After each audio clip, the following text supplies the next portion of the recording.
जिलापाल मिलित जन अभियोग शुणाणी कार्यक्रम अनुष्ठित। गजपति जिला काशीनगर ब्लॉक अंतर्गत सियाली ग्राम पंचायत सम्मिलनी कक्ष आज 10टा ठारू 2टा जाए ग्राम्य मुखी प्रशासन सह संयुक्त जन अभियोग शुणाणी कार्यक्रम अनुष्ठित होईछि। ଏହି ଅଭିଯୋଗ ଶୁଣାଣିରେ ଗଜପତି ଆରକ୍ଷୀ ଅଧୀକ୍ଷକ ଶ୍ରୀ ଯତୀନ୍ଦ୍ର କୁମାର ପଣ୍ଡା, ଜିଲ୍ଲା ପରିଷଦ ମୁଖ୍ୟ ଉନ୍ନୟନ ଅଧିକାରୀ ତଥା ନିର୍ବାହୀ ଅଧିକାରୀ ଶଙ୍କର କେରଗେଟା, ସମନ୍ୱିତ ଆଦିବାସୀ ଉନ୍ନୟନ ସଂସ୍ଥା ଅଂଶୁମାନ ମହାପାତ୍ର ପ୍ରମୁଖ ଉପସ୍ଥିତ ରହି ସିଆଳି ଗ୍ରାମ ପଞ୍ଚାୟତ ସମେତ ଅଲଡ଼ା, କିଡ଼ିଗାଁ, ଖାଣ୍ଡବା ଓ ଗୋରିବନ୍ଧା ପଞ୍ଚାୟତର ସମୁଦାୟ ମୋଟ 79 ଗୋଟି ଅଭିଯୋଗ ପତ୍ର ଗ୍ରହଣ କରିଥିଲେ। ସେଥିମଧ୍ୟରୁ ବ୍ୟକ୍ତିଗତ ଅଭିଯୋଗ ସମସ୍ୟା 50ଟି, ଗ୍ରାମ ଭିତ୍ତିକ ସମସ୍ୟା 29ଟି ଥିବା ବେଳେ ଗୋଟିଏ ଅଭିଯୋଗକୁ ତୁରନ୍ତ ସମାଧାନ କରାଯାଇଛି।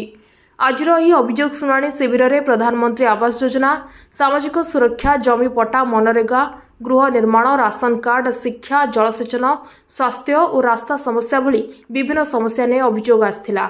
ଆଜିର ଗ୍ରାମ୍ୟ ମୁଖୀ ପ୍ରଶାସନ ସହ ସଂଯୁକ୍ତ ଜନ ଅଭିଯୋଗ ଶୁଣାଣି ସମୟରେ କାଶୀନଗର ପଞ୍ଚାୟତ ସମିତି ଅଧ୍ୟକ୍ଷା ଶ୍ରୀମତୀ ବାଲା ସାୟମ୍ମା, ସ୍ଥାନୀୟ ଗୋଷ୍ଠୀ ଉନ୍ନୟନ ଅଧିକାରୀ ଶ୍ରୀ ଡମ୍ବରୁଧର ମଲ୍ଲିକ, ଜିଲ୍ଲା ମୁଖ୍ୟ ଚିକିତ୍ସା ଓ ଜନସ୍ୱାସ୍ଥ୍ୟ ଅଧିକାରୀ, ଜିଲ୍ଲା ସାମାଜିକ ସୁରକ୍ଷା ଓ ଭିନ୍ନକ୍ଷମ ସଶକ୍ତିକରଣ ଅଧିକାରୀ ଓ ସ୍ଥାନୀୟ ସରପଞ୍ଚ ଜନପ୍ରତିନିଧି ସମେତ ସମସ୍ତ ଜିଲ୍ଲା ସ୍ତରୀୟ ଅଧିକାରୀଗଣ ଅଭିଯୋଗ ଶୁଣାଣିରେ ଉପସ୍ଥିତ ରହିଥିଲେ।